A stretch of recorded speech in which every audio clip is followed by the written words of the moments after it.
عليكم ورحمة الله وبركاته. ازيكم يا حبايبي؟ عاملين ايه؟ معكم مروة السمان ودي قناة من الصعيد. ايه رأيكم في عشانا النهاردة؟ ايه رأيكم؟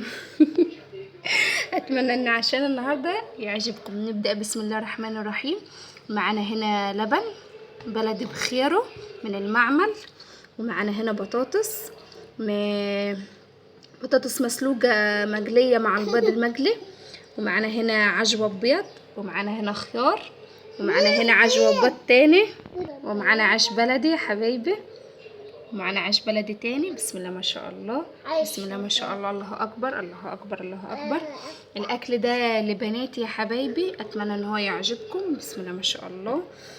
اتمنى ان قناتي تعجبكم وفيديوهاتي تعجبكم، وتعملوا الوصفات ويعني اتمنى ان حياة الصعيد تعجبكم جدا. سلام، كانت معكم مروة السمان والصعيد. سلام.